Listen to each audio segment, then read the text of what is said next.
Aba, tahimik ka. Sigurado akong puro pasang-awa na naman ng grades ng iba riyan. Palibasa, puro tubig ang laman ng utak. Katulad ng buko na tinitinda niya. Grabe ka naman, girl. Nakakuha naman siguro siya ng mataas na grades, lalo na sa practical assessment. Marunong ang magbiyak ng buko eh. Laman pa kaya ng tao? May problema ba kayo sa buko? Bakit hindi niyo pa sabihin ang pangalan ko? Parinig pa kayo ng parinig. Halata namang akong pinag-uusapan ninyo eh. Oh, ano naman kung ikaw? May angal ka? Bakit ba kasi nursing ang kinuha mong kurso? Mas bagay ka sa palengke bilang magbubuko, Day. Big deal talaga sa inyo ang hanap buhay namin, no? For your information, hindi ko ikinahihiya ang pagbubuko. Dahil yun ang bumubuhay sa amin. Lalo na sa pag-aaral ko. Whatever. Umalis ka nga sa harapan ko. Mamaya mahawaan pa ako ng kalyo mo. Tayo na, girl. Pinapatulan mo na naman ang babaeng yan. Mag-retouch ka na ng powder mo. Pinagpapawisan ka na, oh. Tsaka hindi naman nakakahawa ang kalyo. Tama, mag-retouch na kayo. Dahil sumisilip na ang tigyawat mo, oh. Hindi na makahinga sa kapal ng pulbo na tinatapal sa mukha mo. Ay, nako. Anong tinitingin-tingin mo, ha? Umalis ka nga sa daan. Hinila pa ni Nicole ang buhok ni Roxanne bago ito pumunta ng banyo. Ngunit kahit anong pangyiya nito sa kanya ay hindi siya napipikon. Dahilan na mas lalo pang ikagalit ni Nicole. Nag-aaral sa nursing si Roxana sapagkat pagiging doktor o nurse ang pangarap niya mula pa pagkabata. Isang kumadrona at manghihilot ang kanyang lola, kaya isa rin yun sa naging impluwensya niya. Matapos ang klase, tumutulong siya sa kanyang ama sa kanilang bukuhan. Hindi niya pinapansin ang mga puna ng mga kaklase at ibang tao. Madalas niyang nadidinig na sayang ang kanyang ganda kung magbubuko lamang siya. Tay, magpahinga na ho kayo. Ako na po ang magbabantay rito. Ay, dumating ka na pala, anak. Ay, ikaw itong magpahinga. Alam kong pagod ka sa paaralan. Ay, isa pa'y hindi naman gaano karami ngayon ang bumibili ng buko eh. Ano pong hindi? 3 sako nang nabalatan nyo, oh. Half day lang naman kami kanini, kaya wala gaanong ginawa. Tay, ito po pala ang grades ko. Hindi po masyadong mataas. Ay, patingin nga. O yan ang hindi. Mataas na tong 2. Importante wala kang 3. Ay, naku. Ako nga nung elementarya masaya na ako kung naka 75 ako eh. Yang si Tio Manuel mo, madalas first honor yan noon. Pero magbubuko rin ang binagsakan. Ay, ikaw anak, mag-aral kang mabuti para naman mabago ang buhay mo. Tay, hindi ko ikinahihiya ang trabahong to. Ayaw mo nun, may magandang magbubuko rito sa palengke. Kung siswertehin, magbubuko na, nurse pa. Ikaw talagang bata ka. Kung nabubuhay pa nanay mo, matutuwa yun sa'yo. Kamukhang-kamukha mo talaga siya. Mistisa at napakaamo na mukha. Buti na lang talaga hindi ka nagmana sa akin. Ano pong hindi? Nagmana kaya ako sa kasipagan mo, Tay? Ay siya, paparating na si Ronald. Kukunin na yung kinayod na buko. May bibiyakin pa ho ba? Ibigay mo na lang yung Tupperware sa kanya. Tsaka itong 5 pirasong buko. Ilagay mo sa jug. Dahil konti na lang ang natitirang buko juice natin, oh. Napabuntong hininga si Roxanne nang mapansin ang mga kaklase na napadaan sa palengke. Pinagtatawanan siya ng mga ito habang ninilingon nang makita siyang nagbibiyak ng mga buko. Ay, di ba anak? Kaklase mo mga yan? Opo, Tay. Ay, sinabi ko na sa iyo na hiyaan mo na ako rito eh. Ayan tuloy pinagtatawanan kanila. Anong masama sa pagtulong ko rito? Marangal at higit sa lahat, ito ang bumubuhay sa atin. Alam mo, Tay, kahit na magiging successful man ako balang araw, hinding-hindi ko bibitawan ang trabahong to. Pwede tayo magpatayo ng buko shake o di kaya buko salad. O di ba buko pa rin, pero pinasosyal na. Bilib talaga ako sa iyo, anak. Ang ibang kabataan naging sakit ng ulo ng kanilang mga magulang. Pero ikaw, napakabait mong bata. At higit sa lahat, maganda pa. Siyempre naman, Tay. Nagmana kaya ako sa inyo ni Nanay. Siya nga pala, Tay. Baka sa susunod na buwan magsimula na po yung OJT namin sa mga ospital at klinik. Hindi na po ako masyadong makakatulong sa inyo rito sa palengke.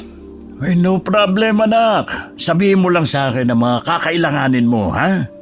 Tay, may ipon pa naman ako eh. Pag wala na po akong pera, sasabihan ko po kayo.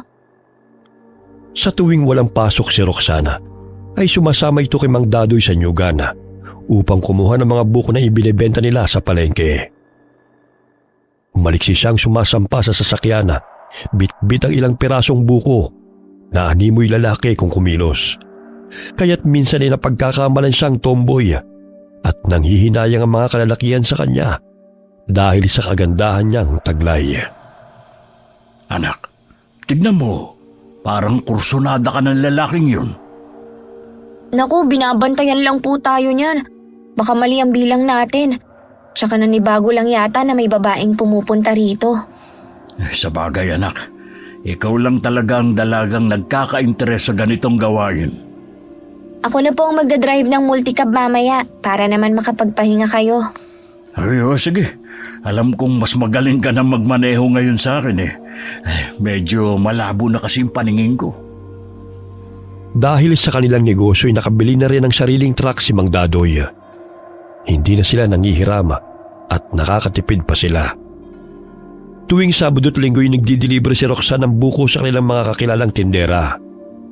Nagpapasama siya sa pinsang si Romel, ngunit siya mismo nagmamaneho.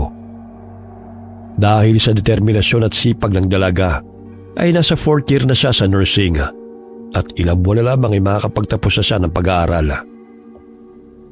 Tapos na ang kanilang theoretical exams, kaya't kailangan nilang maghanda sa practical na pagsasanay o OJT sa mga ospital at klinika.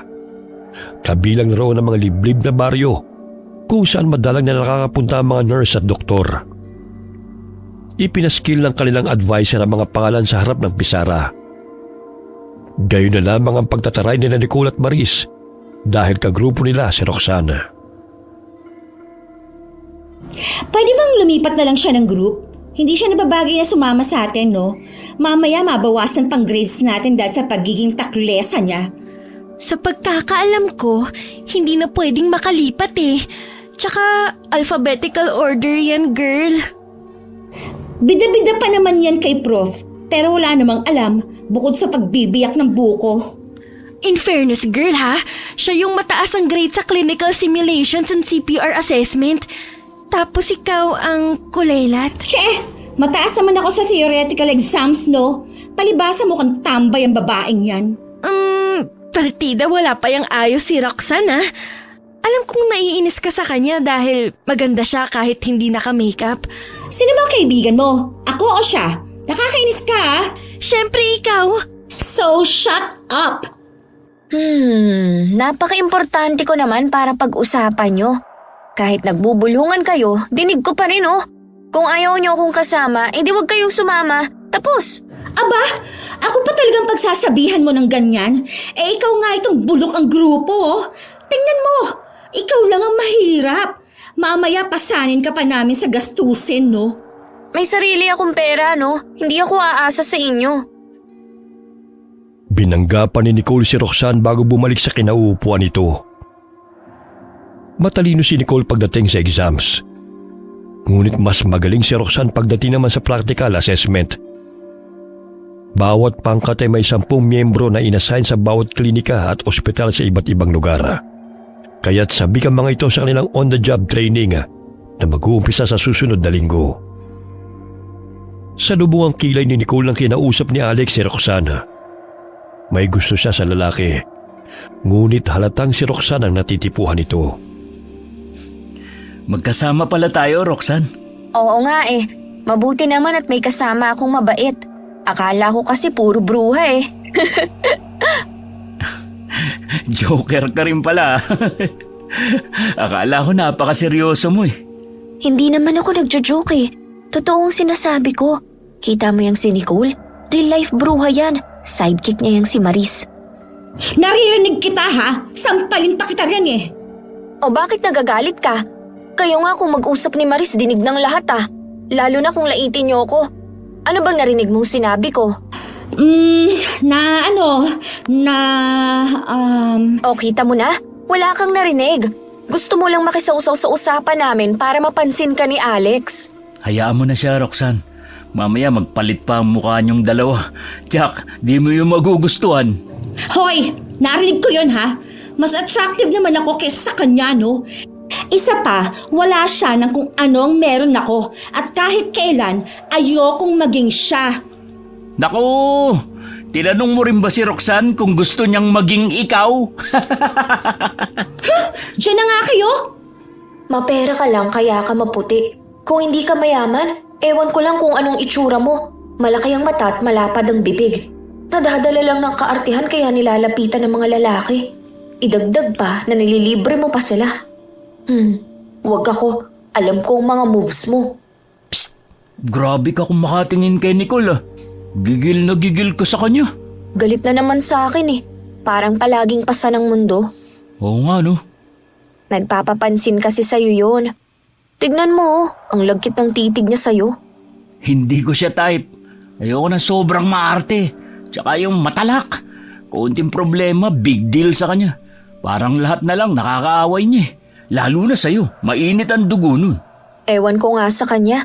Hindi ko naman siya inaano eh. Insecure kasi sa beauty mo eh. Halata naman. Kamukha mo kasi si Bianca Umali. Naku, ang layo kaya. Totoo, hindi ako nagbibiro. Namula ang pisngi ni Roxanne nang purihin siya ng binata. Samantalang salubong ang kilay ni Nicole habang nakatingin ito sa kanila. Girl, tingnan mo. Parang nagiging close na sila. Paano ba yan? Mukhang maaagaw niya sa'yo ang lover boy mo. Tumahimik ka na nga! As if naman magugustuhan siya ni Alex. Mukhang lalaki pa yung babaeng yan kesa sa kanya, no? Selos yarn. Kahit na ano pang sabihin mo tungkol kay Roxanne, pinapaya mo na nga, pero marami pa rin ang nagkahagusa sa kanya, girl. Isa na ron si Alex. Sus! Ang ibig sabihin mo, pa-hard to get. Sa loob naman ng kulo ng babaeng yan. Hindi magtatagal, mapapasa akin din si Alex. Watch out ka lang, girl. Saglit silang natahimik nang muling pumasok ang kanilang guro sa silid-aralan. Sa sobrang inis ni Nicole kay Roxana, ay idinikit nito ang bubble gum sa upuan ng dalaga. Sakto namang umupo siya, kaya't nang matapos ang klase, pagtayo niya dumikit ang bubble gum sa palda niya nang hindi niya napansin. Paglabas nila ng classroom, ay pinagtatawanan siya ng mga estudyanteng nakapansin sa kanyang palda. Anong nakakatawa? Malinis naman ang damit ko ah. Aray! Ang lapad ng daan, Nicole! Pahara-hara ka kasi sa dinadaanan ko eh. Diyan ka na nga. Binangga pa siya ng babae at tinawanan bago lumakad palayo. Ngunit nagtataka pa rin siya kung bakit patuloy na nagtatawanan ng mga estudyante at nakatingin ng mga ito sa kanya. Hanggang sa napansin ni Alex ang palda niyang may nakadikit na bubble gum. Kaya tumakbo ito patungo sa kanya at agad siyang sinabihan. Sigurado akong si Nicole na naman ang may kagagawa nito. Lukarit talaga ang babaeng yun. Insecure lang yun sa'yo. Tulungan na kita matanggal yan. Ako na, kaya ko na to. Bumuntong hininga na lamang ang dalaga habang tinatanggal ang nakadikit na bubble gum sa kanyang palda. Napansin niyang tawang-tawa pa ang babae habang nakatanaw sa kanya. Isip bata talaga ang babaeng yun. Ay naku, kulang sa aruga. Nalalapit na ang araw ng kanilang OJT, kaya't nag-impake na siya ng mga gamit na dadalhin.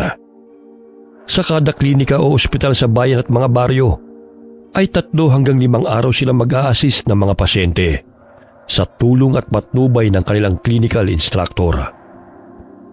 Dahil malayo ang kanilang pupuntahan, silang lahat ay magrerenta ng bahay o kwarto malapit sa ospital. Sa gayon ay hindi na sila mahihirapan sa transportasyon at sabay-sabay silang papasok at uuwi pagkatapos ng duty, kasama ang kanilang clinical instructor. Oh anak, huwag mong kalimutang magdala ng pagkain ha. Huwag kang magpapagutom dun. Opo, Tay. Uuwi naman po kaagad ako eh. Tsaka hindi naman ganun kalayo ang ospital na pupuntahan namin sa ngayon. Basta anak, mag-iingat ka. Ay, hindi pa naman ako sanay na hindi ka umuwi ng bahay. Tawagan mo ko kapag tapos na ang duty mo, ha? Opo, Tay. Huwag kayong mag-alala. Kaya ko na po ang sarili ko. Ay, siya nga pala. Pinapupunta ka ng lola mo sa kanyang kwarto. May sasabihin daw sa'yo.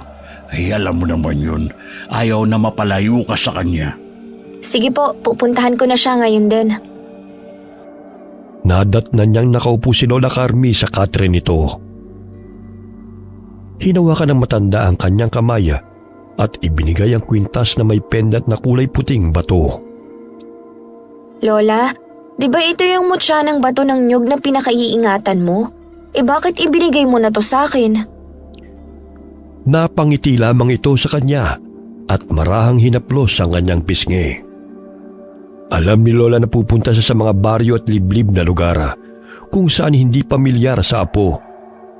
Kaya't upang makasiguro na ligtas siya makakauwi, ay ibinigay niya ang batong mutya ng nyog kay Roxana. Agad niyang hinalikan si Lola Carmi bago bumalik sa kanyang kwarto. Oh, ano ba ang kailangan ng lola mo sa'yo? Atat na makausap ka eh. Ibinigay tong mutya ng nyug, Tay. Mabisa at may kapangyarihan ba talaga to? Sa panggagamot, oo. At saka may dala ring swerte ang batong yan. Sa negosyo, sa pamilya. Pero siyempre, dapat samahan pa rin ng dasal. Alam mo naman ang lola mo, masyadong mapaniwala sa mga mutya dahil kinalakihan na niya yan. Manggagamot ang mga magulang niya at sa kanya naipasa ang kakayahang manggamot, pati na mga kwintas tulad niyan. Pero Tay, ang ganda ng batong to. Paano kaya nakukuha ang mutya ng nyug? Sa pagkakaalam ko, mula yan sa baon ng nyog na walang mata. Bihira lang ang nakakatagpo niyan. Ang tubo niyan o coconut pearl ay naging bato, kaya naging mutya. Ang sabi ni Lola may tigabulag daw to. Hindi ko masyadong maintindihan, Tay. Tagabulag, yun ay kakayahan o kapangyarihan ng mutya na bulagin o linlangin ang paningin ng kaaway o masasamang nilalang. Yun pala. Ang lalim kasi magpaliwanag ni Lola kaya hindi ko masyadong magets. Ingatan mo yan, anak, ha? Huwag mong ipahawak sa iba para manatiling malakas ang bisa niyan. At saka ibalot mo sa pula o puting tela. Ibibigay ko nga rin sa iyo yung sa akin Naunahan pa ako ng lola mo. Meron ka rin ito, Tay? Oo naman. Bigay niya sa akin to nung magbinata na ako. Lalo na napapadalas ako magpunta sa mga liblib na lugar kung saan mayroong pagkukunan ng buko. Hoy, sige na anak, magpahinga ka na. Maaga ka pa bukas. Binalot niya ng puting panyo ang mutya at inilagay sa kanyang baga.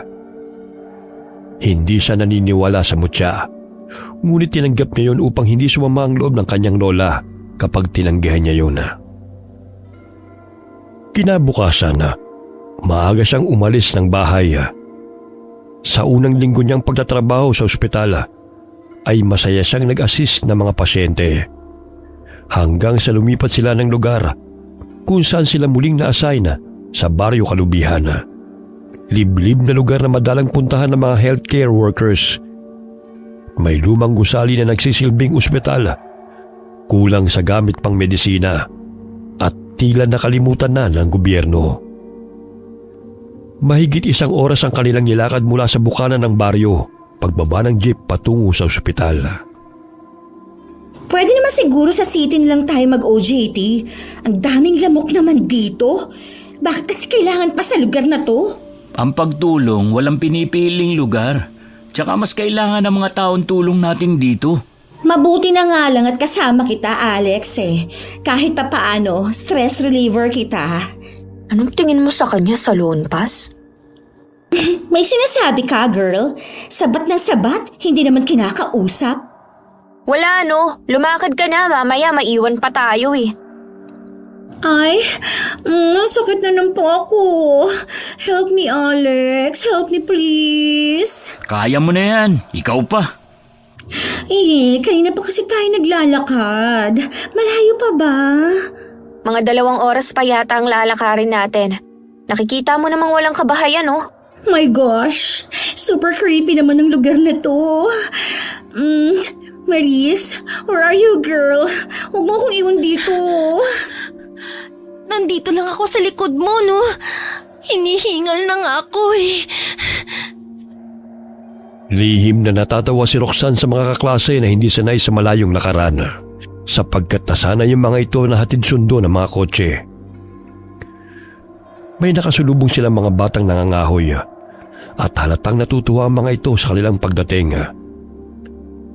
Maya-maya'y nakarating sila sa kabahayan at sinalubong sila ng isang babae at nagpakilala na si Nanay Sally na siyang may-ari ng bahay na kanilang tutuluyan sa baryo.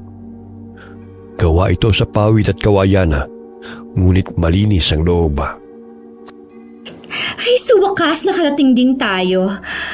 Oh my gosh, ang sakit ng paa ko. Ako rin, girl. Pagod na. Anong klaseng lugar ba to? Kayong dalawa talaga mahilig na magreklamo sa grupo natin. Hindi kasi kayo nag-i-enjoy eh. Hello, gubat na ang pinuntahan natin. Sa tingin mo mag-e-enjoy kami rito?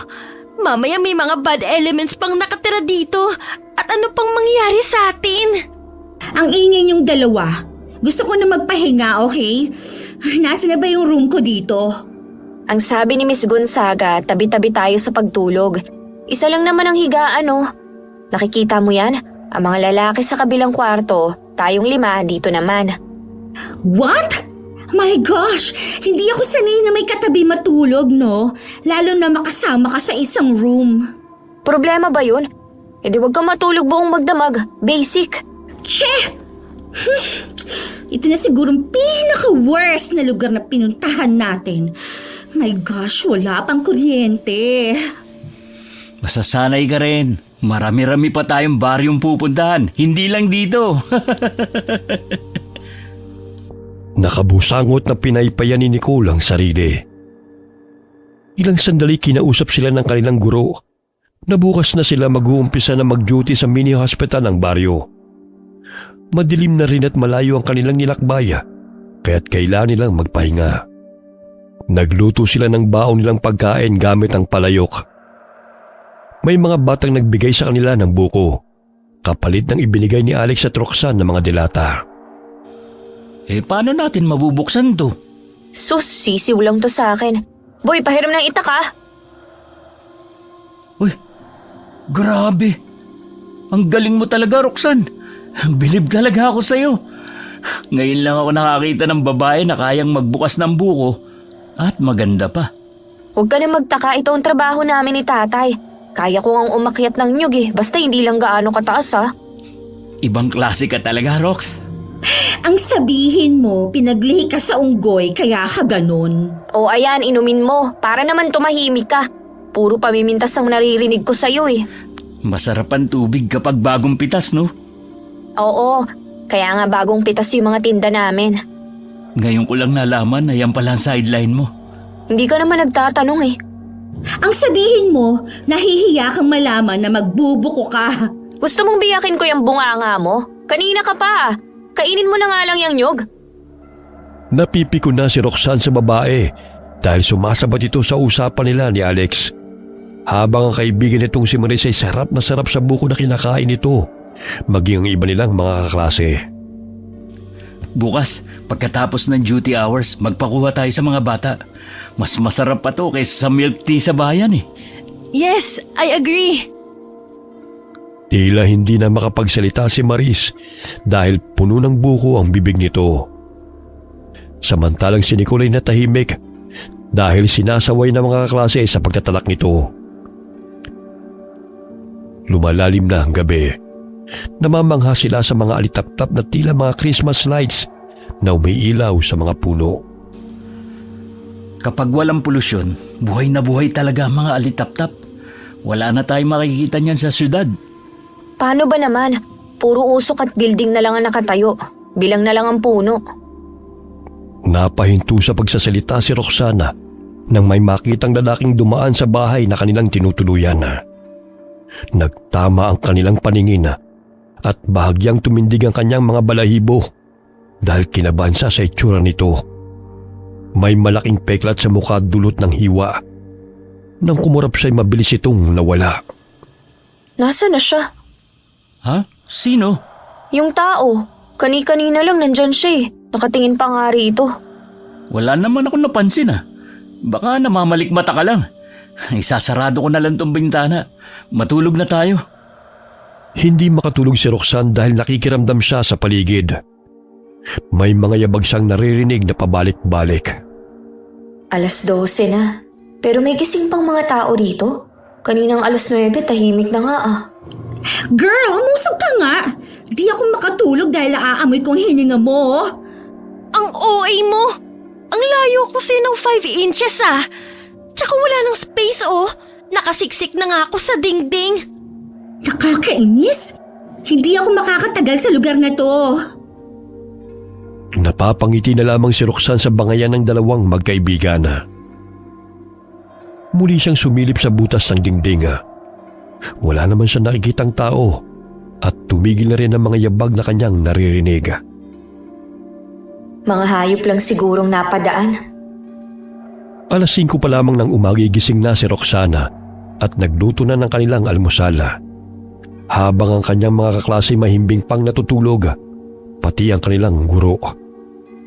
Nagising na rin si Alex dahil sa ingay ng kaldero at pagbibiyak niya ng panggatong. Ang aga mong nagising Ay, di mo man lang kami ginising para tulungan ka sa pagluluto. Okay lang. Sanay naman ako sa gawaing to eh. 8:00 pa naman ang pasok natin Sana 6 a.m. ka na lang gumising. Don't worry, kaya ko na to. Matulog ka na lang ulit. Maluluto na naman tong sinaing eh. Mas tumindi ang paghanga ng binata kay Roxana dahil marunong ito sa gawain. Gamit lamang ang 2 bato at kahoy, malayo sa kinagisan nilang gumagamit ng stove. May poso sa tabi ng bahay na tinutuluyan nila, kaya't hindi na mahirap ang pag-iigib ng tubig. Ipinagawa pa yun ng mga dating estudyante na pumunta rin sa baryo Kalubihan. 7:00 na ng umaga nagising sina Nicole at Maris. Nagulat pa ang mga ito nang nakasuot na ng uniform si Roxana at handa nang pumasok sa ospital. Bumangon na kayo! Kung hindi pa kayo ginising mahimbing pa ang tulog ninyo. Anong oras na ba? Ang aga pa 7:00 na. Mahamog lang dito kaya akala mo maaga pa. Maligo na kayo sa poso. What? Bakit? Wala bang shower dito? Sosyal lang. Sa liblib na baryo po tayo, hindi sa city. Kaya magbomba ka na ng tubig para makapaligo ka na. Dali-daling tumakbo ang dalawa sa poso dahil sila na lang ang hindi pa nakakaligo. Turuan pa sina Maris kung sino ang pupuno ng balde dahil hindi marunong gumamit ng poso. Pinagtawanan sila ng kanilang mga kaklase dahil walang tubig na lumalabas. Kaya't tinulungan na lamang sila ng binatilyong naroon. Puro kasi pagpapaganda lang ang alam Pambihira. Nakakatawa silang dalawa. Hindi sila makakasurvive kung maiiwan sila rito. Ay, sinabi mo pa. Maya-maya'y pumunta na sila sa ospital. May ilang pasyente ang naroon at tanging 2 medical workers lamang ang nag-aasikaso. Kaya't nang malaman ng mga taga-baryo na may estudyanteng naroon, ay nagpa-check up na mga ito. Registered nurse naman ang kanilang clinical instructor, kaya't tinulungan niya sa pag-aasikaso ang kanyang mga estudyante sa mga taga-baryo. Nagkataon naman na may nanganganak, kaya't napasabak sila sa pagtulong hanggang sa may labas ang sanggol. Ay grabe, exciting sa lugar na to Mapapasabak talaga tayo rito. Oo nga Sana mabigyan din sila ng tulong ng gobyerno. Kahit gamot sa lagnat, wala sila. Tanging sa herbal lang sila umaasa kung ubos na mga gamot. Mas inuuna pa ang mangurakot kesa isalba ang buhay ng mga mahihirap. Oh my gosh, I hate this place. Oh, bakit na naman, girl? Ang dumi ng kubeta nila, girl. Paano ako makakaihi niyan? May tubig naman Madumi pa rin Parang ang daming germs. Kung ayaw mo umihi dyan, dun ka na lang sa damuhan.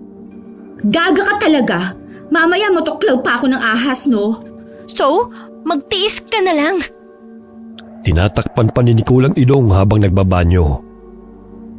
Kulang sa cleaning materials ang ospital, kaya't nagtitipid din ang mga nagtatrabaho roon. Umaasa lamang sila sa donation ng mga estudyanteng naka-duty. 3:00 ng hapon sila umuwi.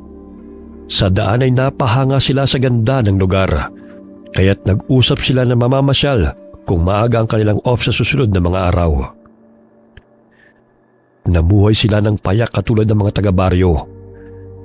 Nakilala nila ang mga ito at nalaman nila na karamihan sa mga naninirahan doon ay hindi nakapag-aral. Araw ng pahinga, nagpaalam sila sa kanilang clinical instructor na sasama sa mga batang nangangahoy upang mamasyal. Pinayagan sila nito, ngunit pinaalalahanan na huwag masyadong lalayo dahil mapanganib ang lugar sa mga dayong katulad nila. Roxanne, halika na. Nandyan na ang mga bata, oh. Susunod ako, may kukunin lang ako. Ang sabi ni Lola, kahit saan man ako magpunta, dadalhin ko ang mutya. Wala namang masama kung susundin ko siya. Inilagay niya ang mutya ng nyog sa bulsa ng kanyang jogging pants. Nagsimula na silang maglakbay kasama ang 2 binatilyo. May nadaanan pa silang nyugana, kaya't kumain na naman sila at siya na naman ang naging tagabiyak ng mga ito. Bagay ka rin magtutuba, girl, bukod sa magbubuko. Tapalan mo na lang yung bunganga mo. Palagi ka na lang may side comment eh. Gubat ang pinuntahan natin, pero naka-crop top at miniskirt ka pa talaga, no? Aba, syempre, kahit saan magpunta, dapat sexy. Mamaya may magkagusto pa sa yung maligno rito. Sige ka. Bakit maligno pa? Eh kung pwede namang ikaw. Maganda ang video, no? Punta tayo ron para maipopost ako. Sige na. Huwag masyadong lumayo mamaya maligaw tayo. Sus, paano maliligaw? Eh may mga tour guide tayo, oh. Dahil sa pagkawili sa magagandang lugar, hindi nila namalayan na napalayo na sila sa mga batang kasama nila. Ilang sandali pa'y nagulat sila nang may lumabas na 3 baboy ramo sa talahiban at hinabol sila ng mga ito. Kanya-kanya sila ng takbo. Magkasama sa isang direksyon sina Roxanne, Nicole at Alex, habang ang ibang kaklase nila ay sa kabilang direksyon tumakbo. Roxanne! Alex! Huwag niyo akong iwan! Nandiyan na yung baboy mo! Baka maabutan tayo! Dali, bilisan nyo. Malapit na sila. Sinasabi ko na nga ba? Ouch! Aray! Sakit na pa ako! Help me! Alex, nadapa si Nicole. Balikan natin siya. Ay naku, bubuhatin ko na lang siya. Bilisan mo, nandyan na yung baboy mo. Dumampot ng bato si Roxana at ibinato yun sa mabangis na baboy ramo na gustong lumapa sa kanila. Napaatras ito, ngunit muli silang sinugod ito. Ngunit hinampas niya ang bunganga ng hayop gamit ang sanga ng kahoy ng paulit-ulit.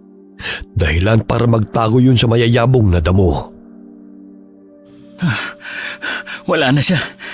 Saan kaya yun nagpunta? Hindi ko alam, pero kailangan nating mag-ingat. Baka nandyan lang yon. Parang gutom na gutom dahil naglalaway pa. Ay, please, huwag niyo akong iwan. Napilayan yata ang pa ako. Sobrang sakit. Yan kasi, nagsusuot ka ng ganyan. Kaya kursunado ka ng baboy mo eh. Dahil akala siguro nila pagkain ka sa suot mong yan. Shut up, okay? Sakit na nga ng pa ako, sinisisi mo pa ako. Aray! Aray ko! May gumagalaw. Nandun siya. Hinihingal na inaabangan nila ang paglabas ng mabangis na hayop sa damuhan.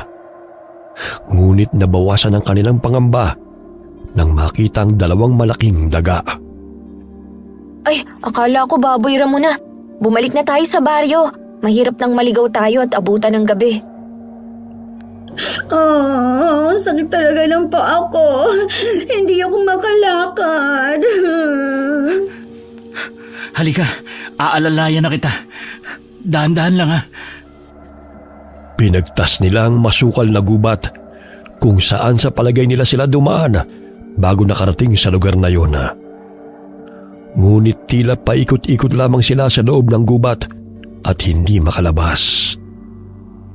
Ilang sandali muli na naman silang hinabol ng mga baboy ramo hanggang sa dumausdo sila sa ilalim na bahagi ng gubat. Aray. Sakit na ng katawan ko. Dali, tumayo ka na! Nandiyan na yung baboy Ramo! Hindi lang nag-iisa, may kasama na siya! Alex, please, help me naman Umakyat tayo sa punong yon! Tama. Tumayo ka na kasi. Ang bigat-bigat mo eh. What? Aakit ako riyan? No, hindi ako marunong. Tara na, malapit na sila!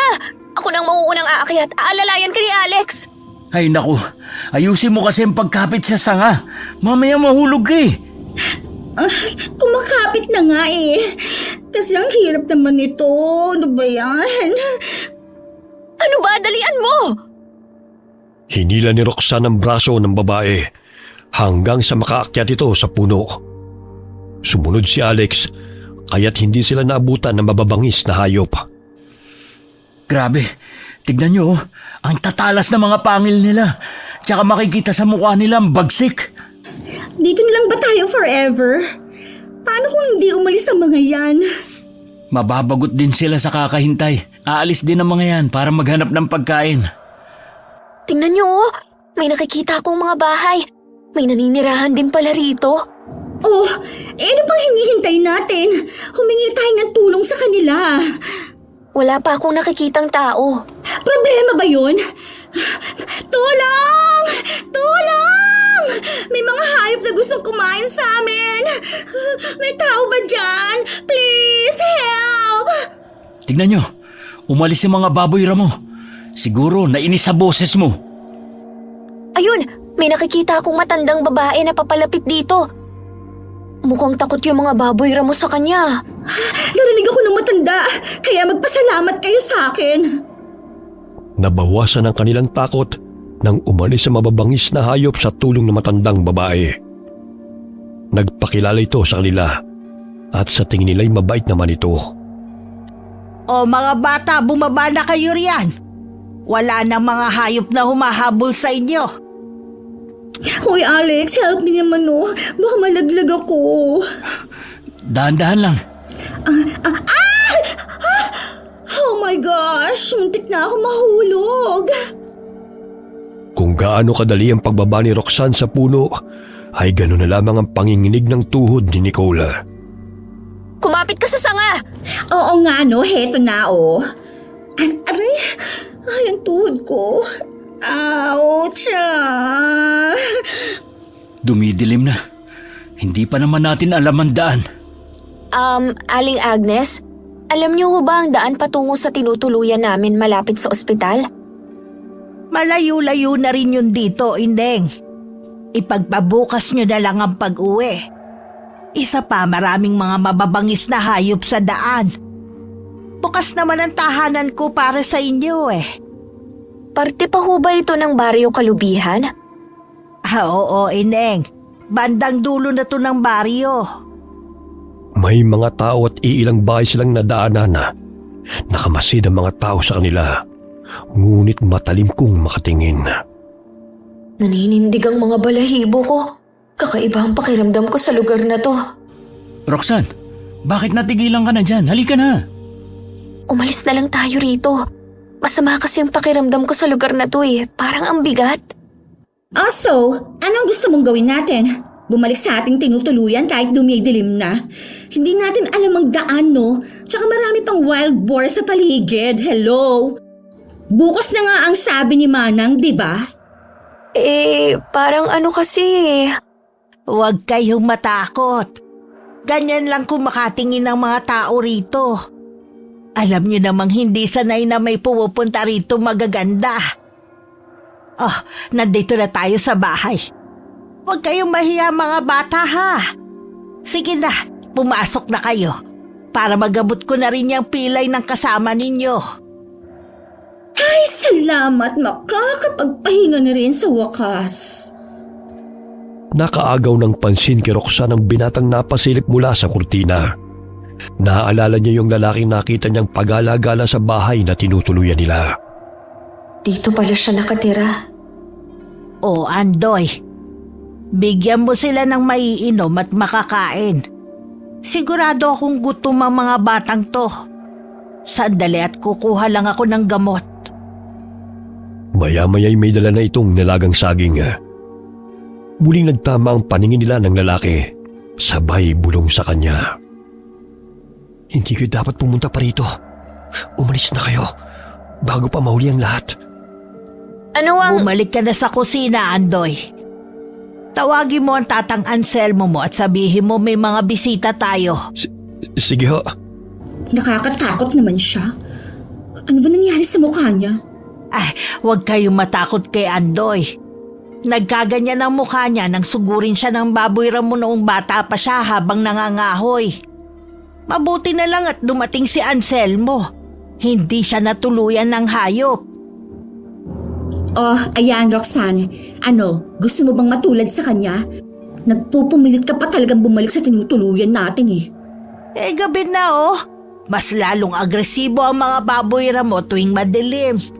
Ligtas kayo rito. Baka kapagpahinga pa kayo ng maayos. Dumating ang asawa ni Aling Agnes na may malapad ng ngiti. Matalim itong nakatitig sa kanila. Naanimoy sabik silang makita. Nanditilat pa ang isang mata nito. Naanimoy lumuha ang mga balintataw. Halina kayo sa kwarto para naman makapagpahinga na kayo. Ano kaya ang ibig sabihin ni Andoy? Kailangan kong mag-ingat. Hindi pa naman mapagkakatiwalaan ang mukha ng matandang lalaki. Roxanne, may masakit ba sa'yo? Kanina ka pa tahimik ah. Wala. Pagod lang ako. Hay nako, gusto ko na talagang matulog. Kailangan ko mag-beauty rest dahil sa sobrang stress na nangyari sa araw na to, no? Ay! Nang makapasok sila sa kwarto, napansin nilang kinandado ni Anselmo ang pintuan. Nadidinig pa nila ang tawa ng lalaki. Kinandado niya. Paano na tayo makakalabas? Hello, malamang matutulog na tayo eh. Tinungo ni Alex ang pintuan at tinignan ang siradura ng pinto. Sinilip niya sa butas at nakitang may malaking kandado yun. Dahilan na mangamba ang binata. Mukhang may masama silang balak sa atin. What? Ibig sabihin, new chapter na naman ng stress ko to? Ay, hindi na ako makakapagpahinga nito. No. Ay, bakit ba kasi sa dinami-dami ng lugar na pupuntahan, dito pa? Huwag kayo maingay. May paparating. Sumilip si Roxanne sa butas ng pinto. Napatakip siya ng bibig nang makita na bitbit ng matandang lalaki ang taong pamilyar sa kanya ang damit. Hindi ako nagkakamali. Si Maricion. Kanina di ba kulay pink na palda ang damit at suot niya? Oo nga. Ibig sabihin, mamamatay taong napuntahan natin. Kailangan nating makalabas dito. Nanganganib ang buhay natin. My gosh, anong ingay yun? Parang mga hayop na nagtitipon-tipon. Hindi kaya mga aswang sila? What? No, hindi pwede to. Ayoko pa mamatay. Tumigil ka sa kakaiyak. Mag-isip tayo ng paraan kung paano makakalabas dito. Kapwa sila napasiksik sa sulok nang mapansin na may bumubukas ng kandado ng pinto. Nagulat sila nang bumungad sa kanilang harapan si Andoy na nooy tagaktak ang pawis at tila balisa. Dali, bilisan nyo hanggat abala pa sila sa kusina. Hindi nga ako nagkamali. Masama kayong tao. Halata naman kasi dyan sa mga mukha nyo, no? Nicole, tumahimik ka nga. Palalayain na nga niya tayo, oh. Anong palalayain? Baka ipapakain tayo sa mga aswang dun sa labas. Kung ayaw nyo maniwala sa akin, bahala kayo. Tinutulungan ko na nga kayo eh. Hindi ako masamang aswang katulad nila. Maniwala kayo sa akin. Lumabas na tayo rito bago pa tayo maabutan ng matandang lalaki. Sumunod kayo sa akin. Basta huwag kayong lilikha ng ingay. Habang abala ang matandang lalaki at si Aling Agnes sa pagtadtad ng laman ni Maris, ay tinulungan ni Andoy ang tatlo upang tumakas. Maging ang mga kasama nilang aswang ay abala din sa paghahanda sa pagdiriwang. Sundan nyo lang ang daan yan. Pagdating nyo sa malaking puno ng balete, lumiko kayo pakaliwa at diretso ng daan patungong gubat. Maraming salamat sa iyo, Andoy, ha? Bakit ka pa nagpapasalamat sa kanya? Aswang din siya. Tumahimik ka nga, Nicole. Hindi ka kasi marunong mag-appreciate ng tulong. Ang dami mong reklamo. Mag-iingat kayo. Hindi lang baboy ramo ang kalaban dito, kundi pati mababangis at mga gutom na aswang. Hindi ko na kayo masasamahan hanggang sa bahay na tinutuluyan nyo. Baka malata pa nila ako. Salamat ulit, Andoy. Payukong napangiti ang binatang si Andoy na iniiwas ang tingin kay Roxana. Simula nang makita niya ang dalaga, ay unang beses siyang nagkagusto sa isang babae. Kaya't naglakas loob siyang iligtas ito, na kahit kailan na hindi pa niya nagawa sa ilang taong naging biktima ng mag-asawang kumupkup sa kanya mula nang mamatay ang kanyang mga magulang. Bumalik siya sa Kamalig, kung saan naroon ang walang buhay na mga biktima na kaklase ni Roxana. Masaya na naman si Nanay Agnes. Matagal-tagal din ang panahon na nakakain sila ulit ng laman ng tao. Wala silang kadaladala sa panunugis ng mga taga-baris sa kanila.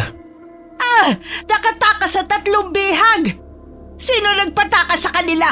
Anselmo! Andoy! Alam na ni Nanay Agnes na nakatakas ang 3. Hindi ako papayag na maging ang magandang babae mapatay nila. Sayang, hindi ko na itanong kung anong pangalan niya. Andoy! Halika muna rito. Puwiset, ikaw ba ang nagpatakas sa kanila, ha? Po? Hindi po. Kanina pa ako sa Kamalig eh.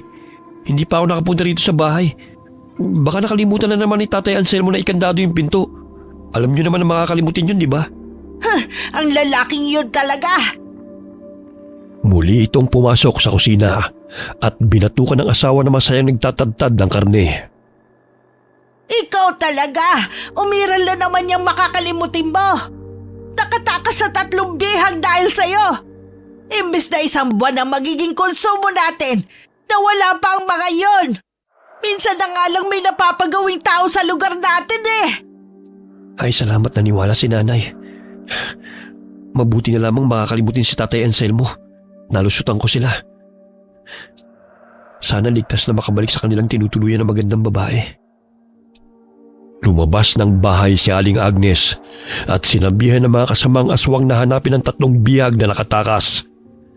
Dali-dali silang naghanap sa paligid. Samantala, nandilat ang mga mata ni Roxana nang makita na tila mga litsyong baboy na pinapaikot sa apoy ang bahagi ng katawan ng tao. Hindi sila nagkakamali ng mga kaklase nila yon. Nahuli nila ang mga kaklase natin. Mga aswang kaya ang lahat ng naninirahan dito sa baryo? Oh my gosh. Sabihin niyo sa akin na hindi ito totoo. Ayoko mamatay kagaya niya. Pagtago tayo ron, may paparating.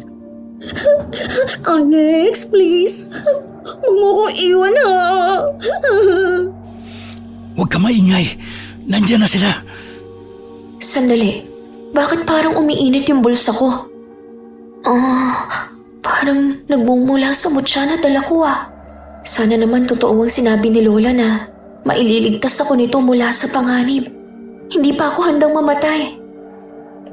Nakaramdam ng init ang dalaga na nagmumula sa mutya ng yoga.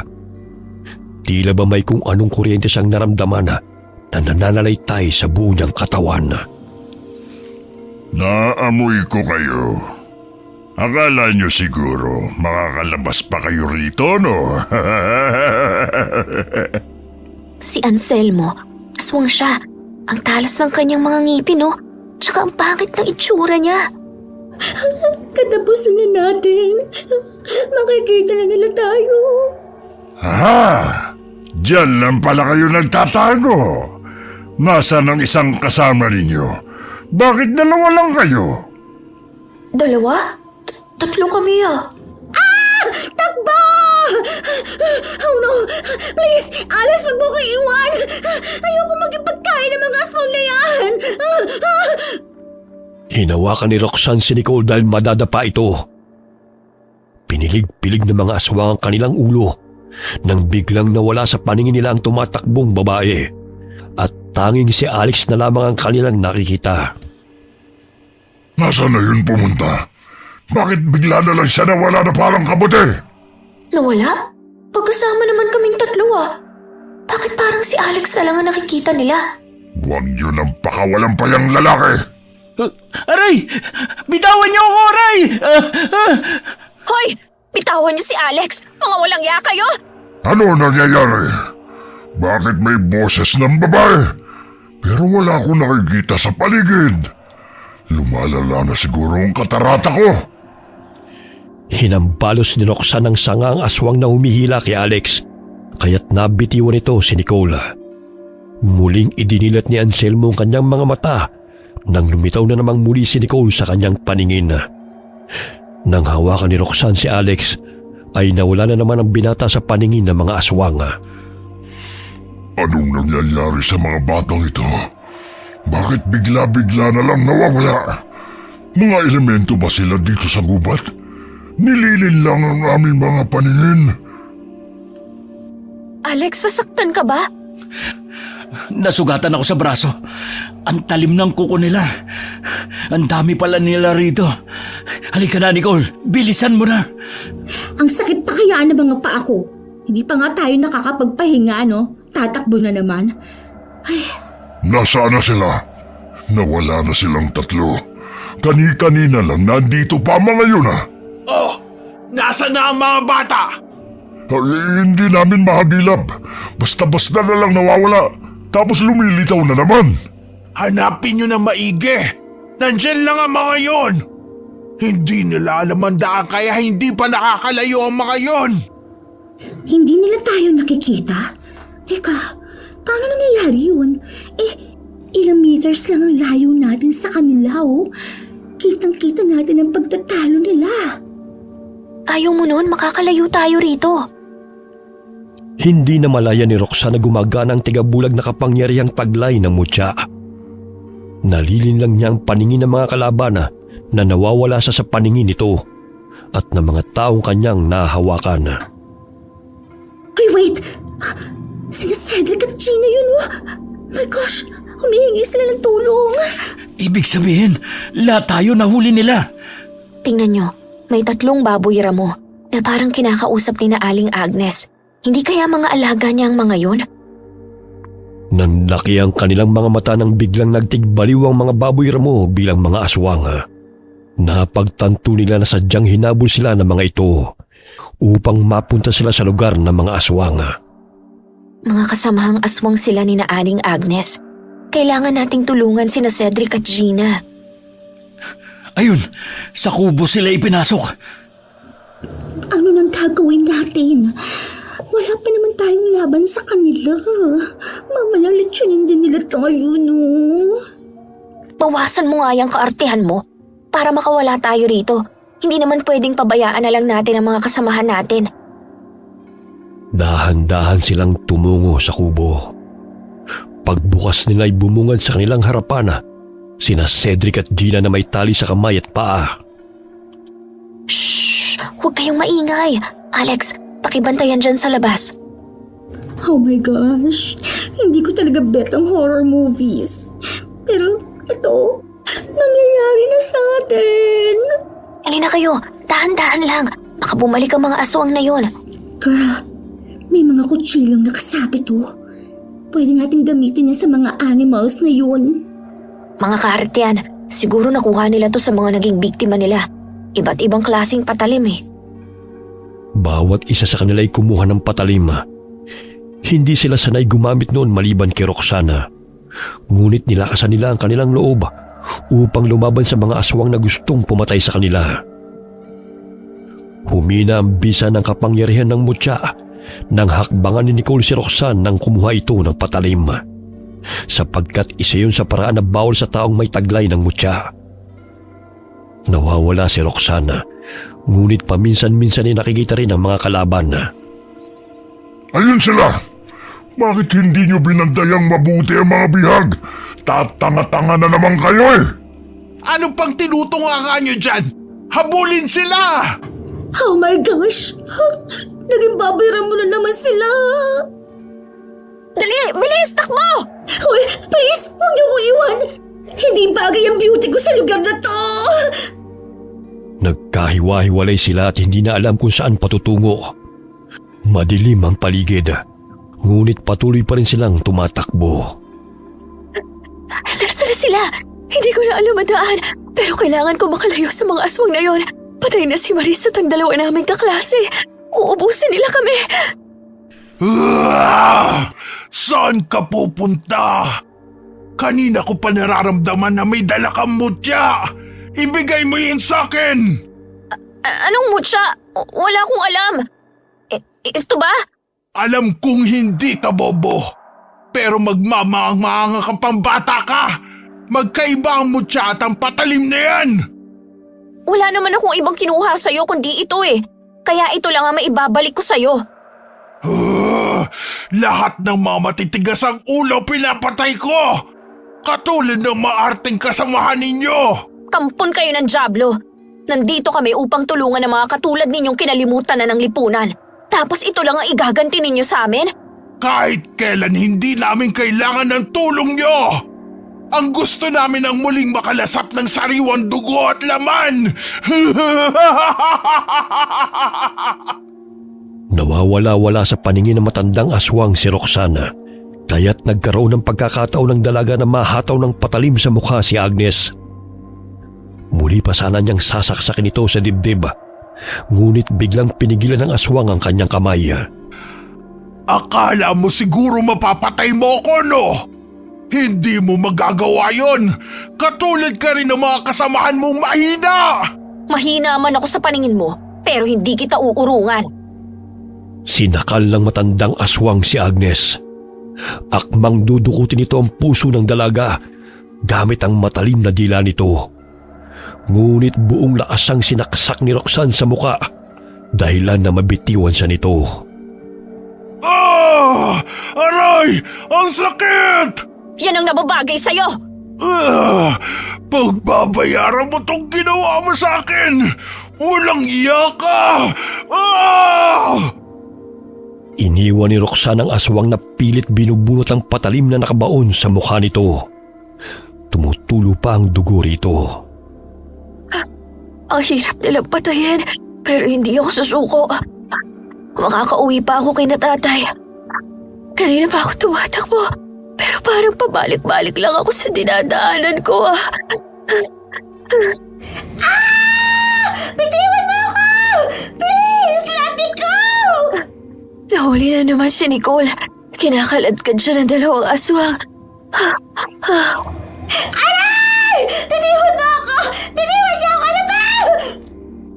Dahil sa ingay niya'y nayayamot ang babaeng aswang, kaya't inambahan siya nitong sasaksakin. Ngunit maliksing dinampot ni Roxanne ang sanga ng kahoy at ibinato ito sa aswang. Nabitiwan ito ang patalima at nanggigigil na tumingin sa kanya.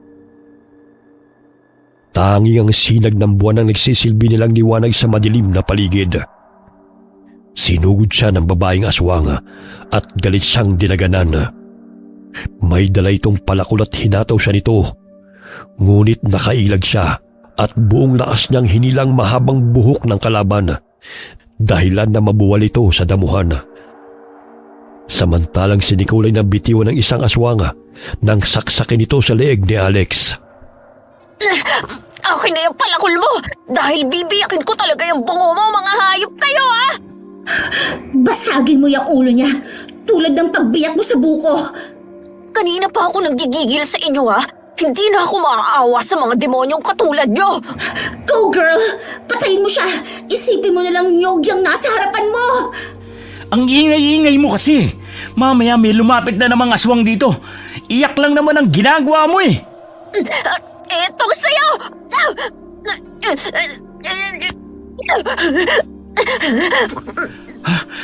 Grabe, Roxanne. Basag ang ulo niya. Siyempre, magbubuko siya, di ba? Kaya basic lang yan sa kanya, no? Tara na, kailangan natin makalabas sa lugar na to. Marami pa tayong kalaban. Nasaan na ba sina Gina at Cedric? Hindi ko nga rin alam eh. Huwag na tayong bumalik sa bahay ng mga aswang ha. Ayoko na, as in.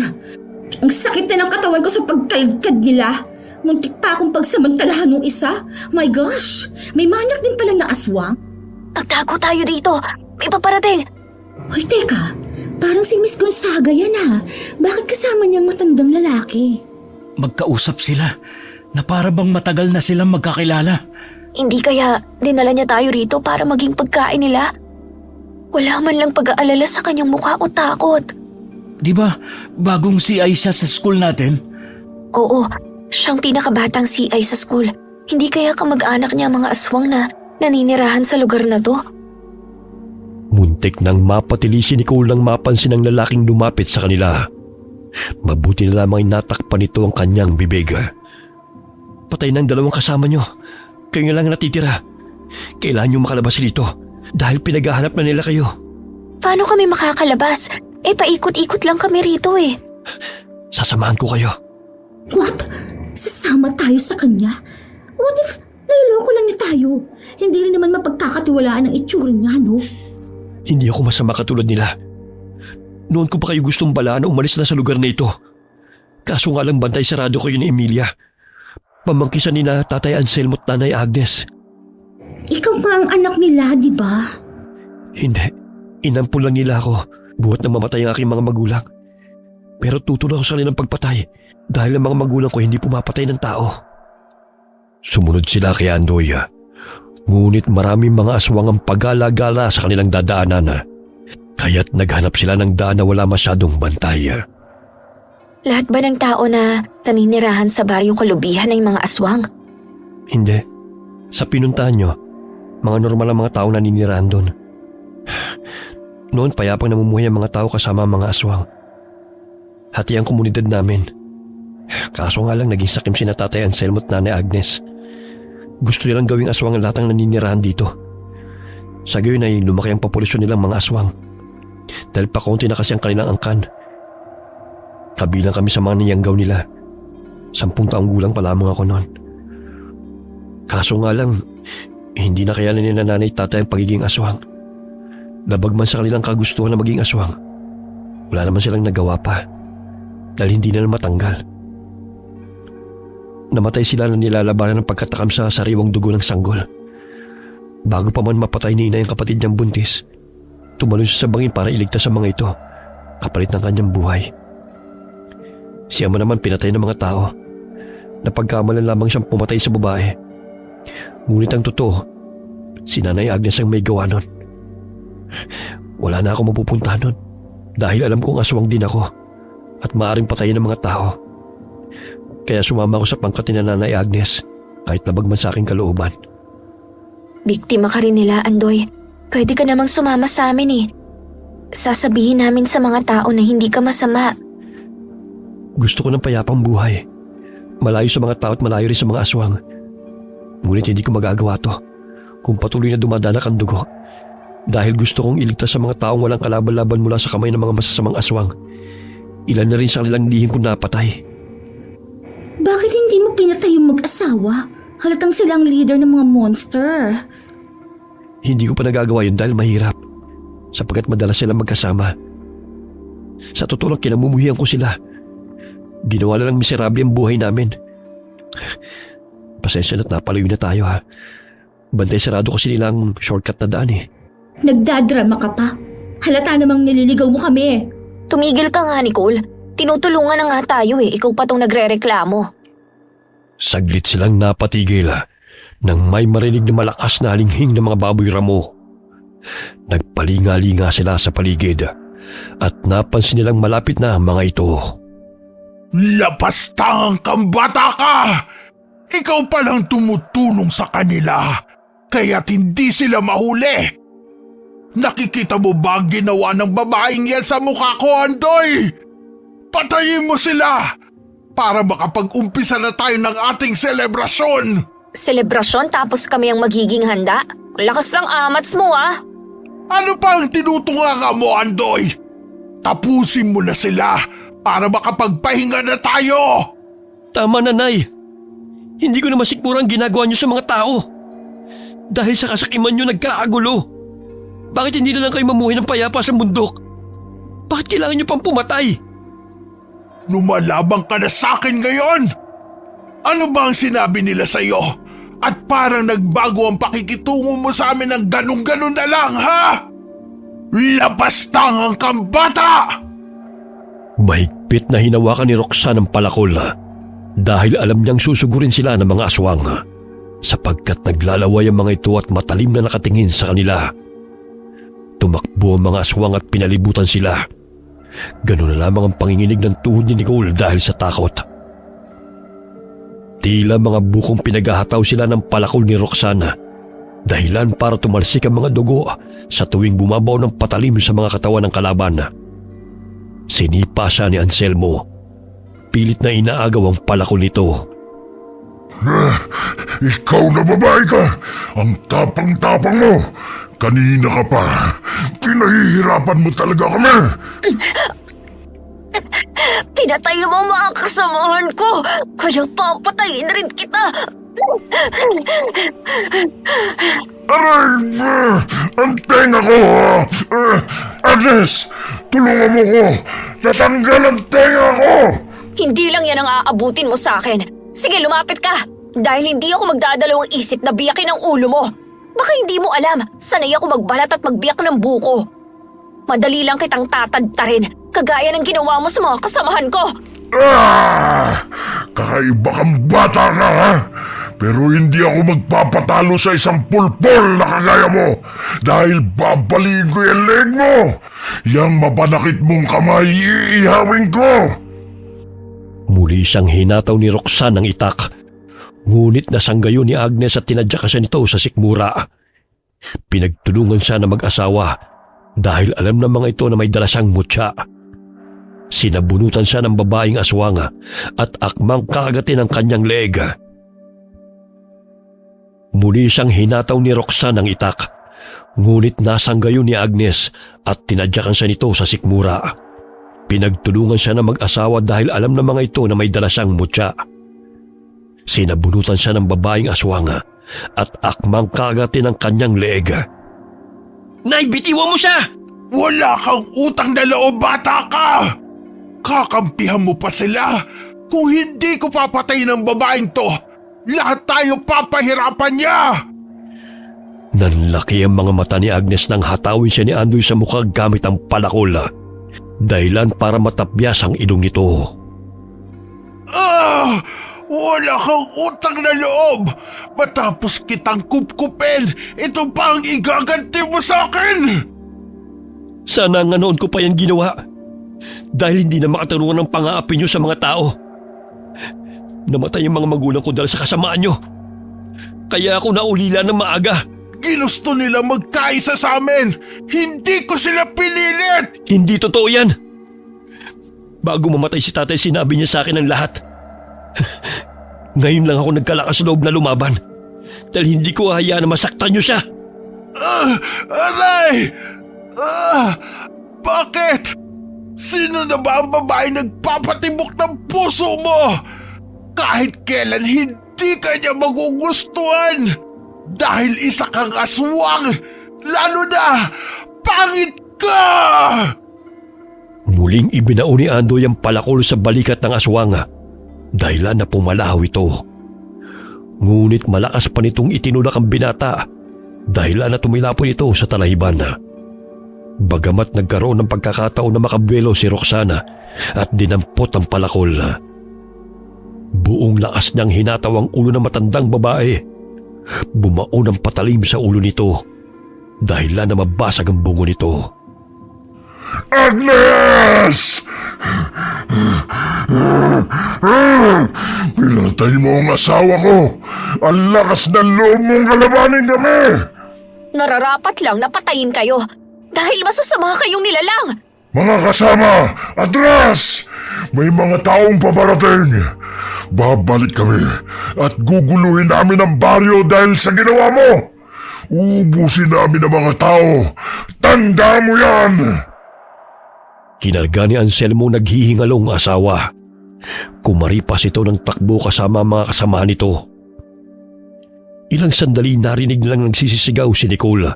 Dahil sa takot nito sa mga aswang ay tumakbo siya. Hindi nito namalayan na may butas kahit siya'y nahulog. Tinulungan siya ni Alex upang makalabas doon. Andoy, ayos ka lang ba? Sumama ka sa amin.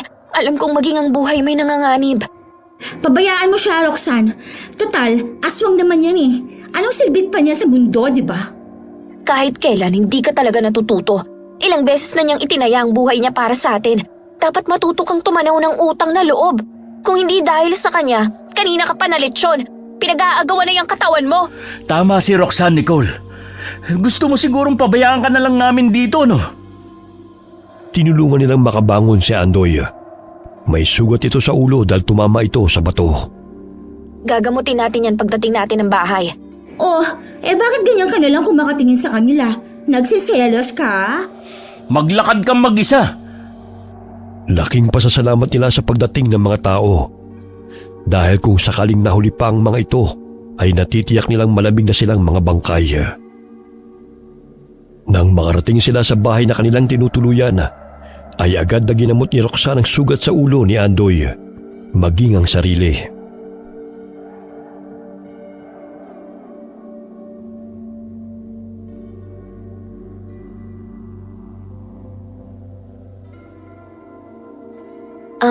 Ako pala si Roxanne.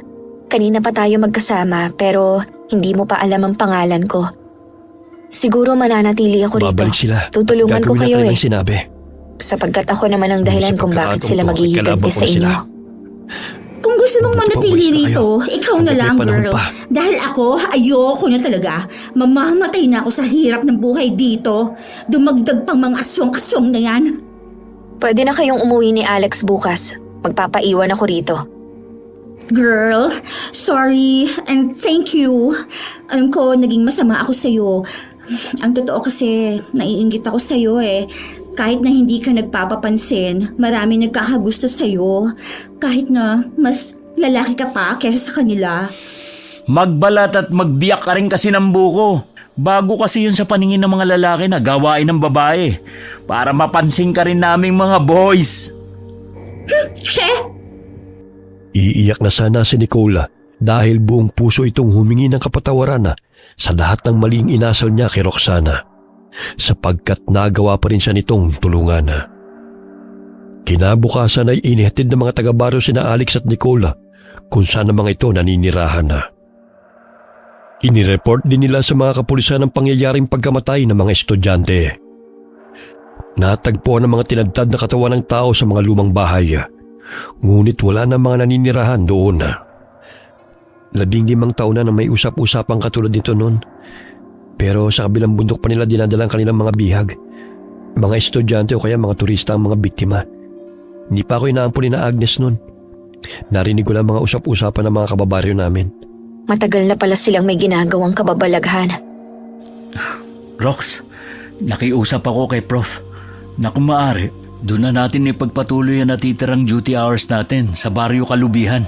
Kaso sabi niya, temporarily suspended daw yung OJT natin dahil sa insidente. Sige, pero babalik ako doon sa Baryo Kalubihan. Magdadala ako ng mga gamit at food supply. Kailangan din nila eh. Sasamahan kita. May konting ipon pa naman ako eh. Naunang bumalik ng Baryo Kalubihan sina Ando at mga kasama nitong taga-baryo. 2 araw na natili si Roxanne sa kanilang bahay at naghanda ng mga gagamitin. Humingi rin siya ng tulong kay Lola Carmi kung paano mapapalakas ang mutya. Pinatakan nito ng binindisyon ng langis at inusalan ng orasyon. Maging ang mga gamit na pangontra sa mga aswang ay ibinigay sa apo. Anak, huwag ka nang bumalik sa baryong yun. Delikado. Baka mamaya mapahama ka pa. Tay, alam kong nag-aalala ka sa akin. Pero Tay, kailangan nila ang tulong ko. Nagkataon lang na nabiktima ng kulto ang mga kasamahan ko. Kung makikita mo ang sitwasyon ng mga tao ron, nakakaawa ho sila. Malayo naman po yun sa pinangyarihan eh. Kaso namasyal ang mga kaklase ko. Kaya nabiktima sila.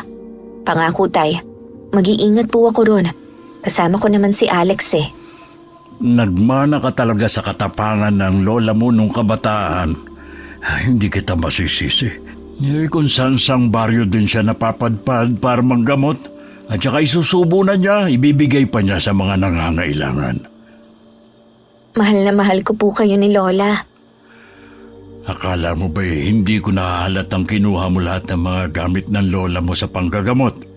Magiging albularya o nurse ka ba, anak? Pwede bang pareho, Tay?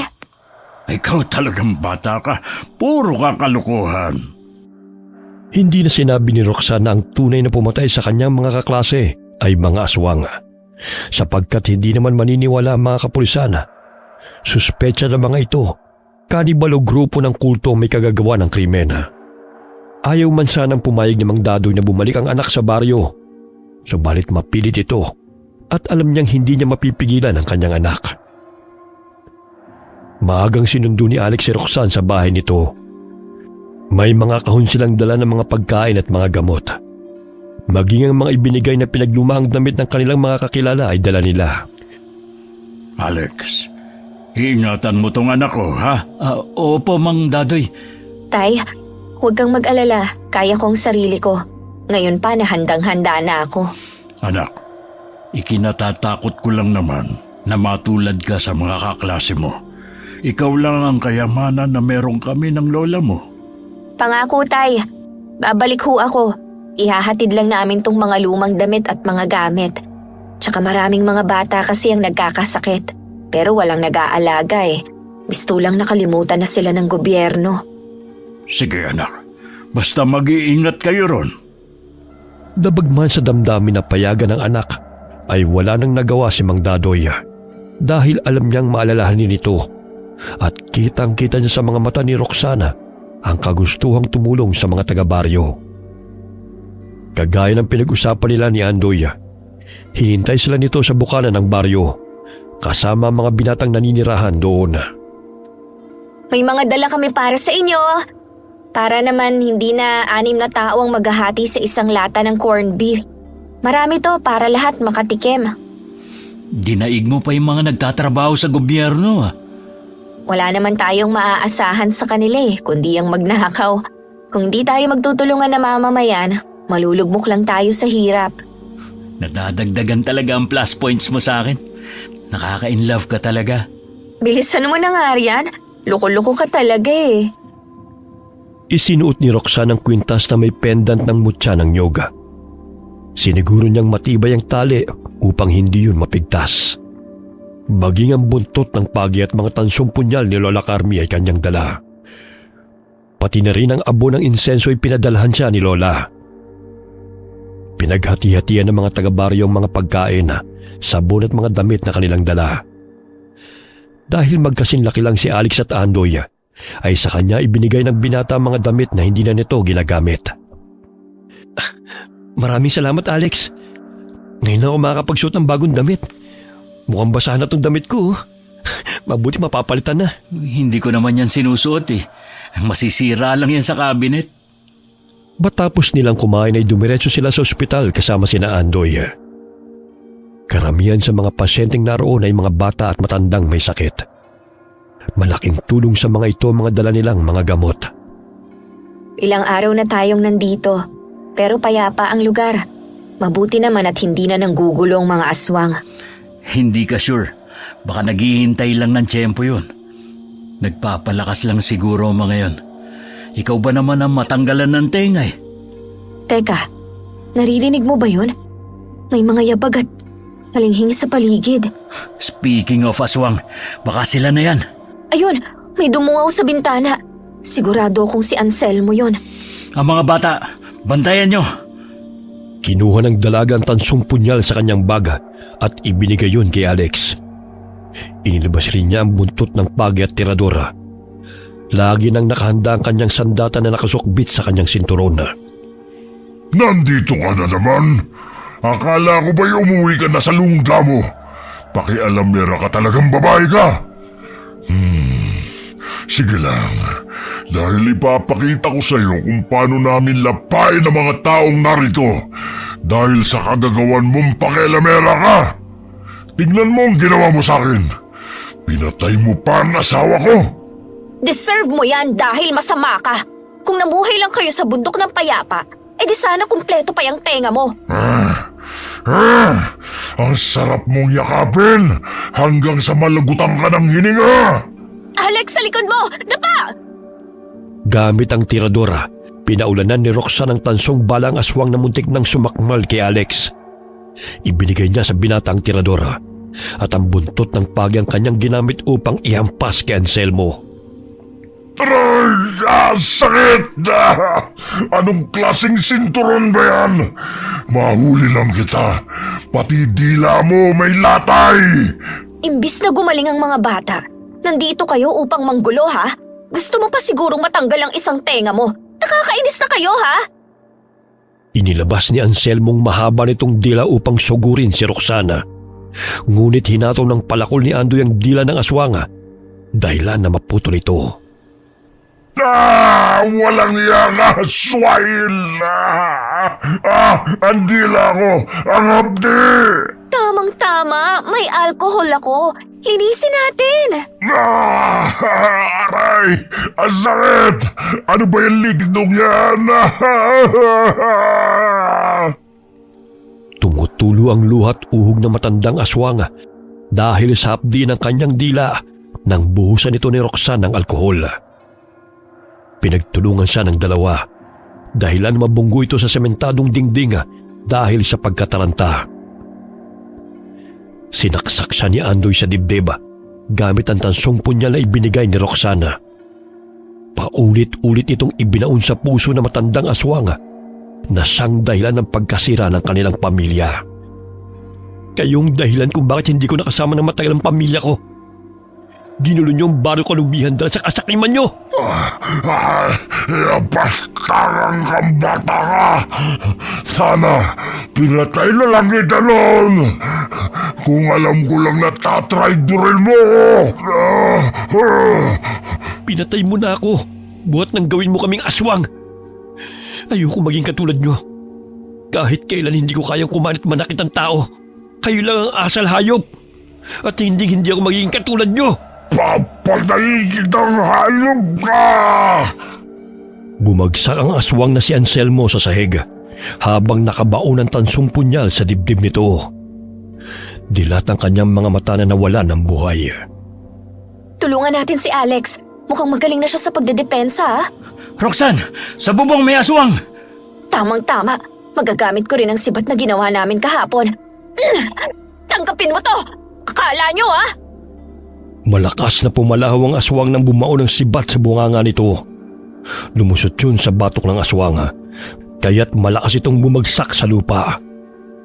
Sa tulong ng mutya, ay maliksing naiilagan niya ang pagsugod ng mga aswanga. Malakas niyang siniko sa noo ang kalaban na lumapit sa kanya, dahilan na tumilapin ito palabas ng bintana. Grabe, ang lakas mo, Rox! Kita mo yun? Parang lumipad siya, oh! Hindi ko nga rin akalain, eh. Grabe ang astig. Hindi kaya dahil nakatulog ka na maayos ng 2 araw? Siguro.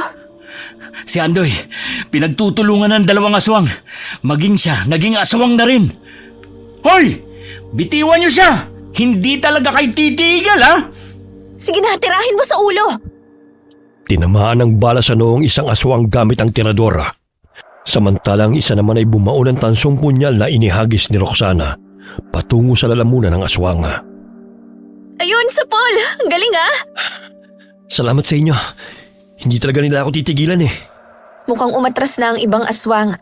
Kahit papano naging handa ang mga taga-baryo sa kanilang pagsugod. Ang sakit ng mga sugat ko.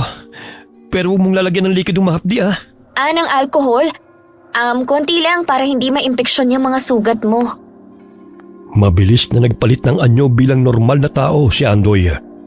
Dahil nakita niyang natakot ang mga bata sa kanya. Ngunit sinabihan niyang hindi niya sasaktan ng mga ito. Kinabukasan, karamihan sa mga lumusob sa kanila ay napaslang ng mga taga-baryo sa tulong na rin ng mga pangontrang dala ni Roxana na ibinigay ni Lola Carmi sa kanya. Ang iba'y tumakas patungong kabundukan. Mabuti naman at napatay na ang leader ng mga aswang. Siguro naman matatakot na ang mga yun na pumunta rito. Sana nga matapos na ang gulo. Kawawa talaga ang mga tao. Hirap na nga sa buhay. Dagdag problema pang pagsalakay ng mga aswang na yun. Mabuti na lang talaga matapang ka, Roxanne. Totoo talagang everything happens for a reason, no? Napadpad tayo rito para matigil na ang kasamaan ng mga aswang na yun. Parang naging superhero ka ng baryo Kalubihan. Anong ako? Lahat tayo, no?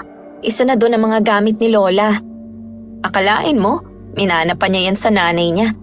Mas matanda pa kaysa sa atin. Kaya kailangan kong ingatan ng mga to. Ibalik mo sa akin ang tirador, ah. Oo, pagbalik natin sa syudad. Kinaumagahan na. Isa sa kanilang mga napatay ay si Miss Gonzaga na natusok ng sibat sa lalamunan. Akalain mo yon. Siguro kung hindi lang tayo naging matapang, lahat tayo naging litsyong tao na pinagsaluhan nila. Matagal na siguro niyang gawain na magdala ng mga bibiktimahin para gawin nilang pagkain. Ibang klaseng aswang siya kasi mataas ang pinag-aralan. May mga aswang na professional kaya, hindi lang natin alam. Baka marami pang nakikihalubilo sa mga tao. Kaya dapat na maging mapagmatsyag tayo. Pwede bang sa akin na lang muna tong tirador? Pakisabi kay Lola. Marami-rami pa kasi tayong pupuntahan eh.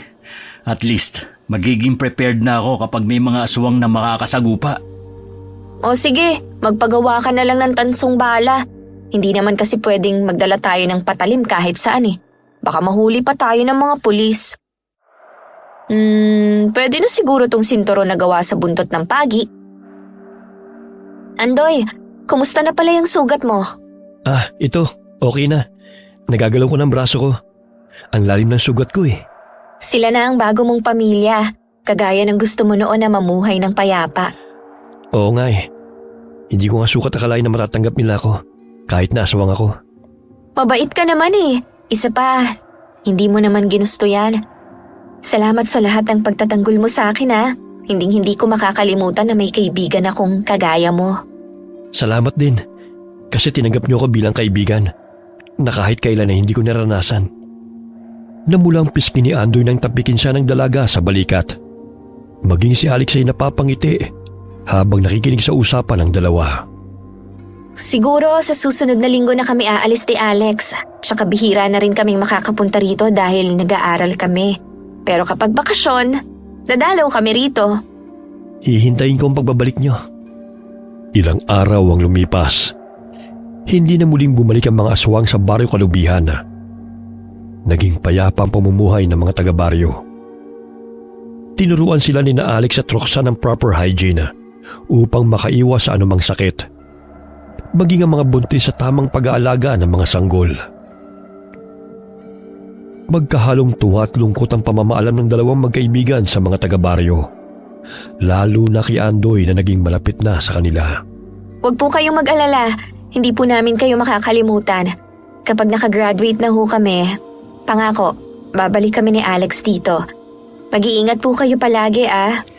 May mga bagong kapamilya ka na, Andoy. Ito na matagal mo nang pinapangarap. May simpleng remembrance pala kami ni Alex para sa inyo.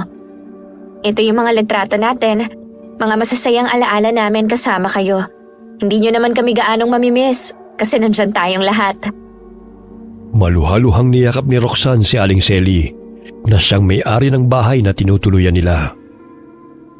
Maging si Andoy ay pigil ang pag-iyak sa pag-alis ng kanyang mga kaibigan. Tumango si Andoy bilang tugon sa sinabi ni Alex at maluhaluhang niyakap ang dalawang kaibigan.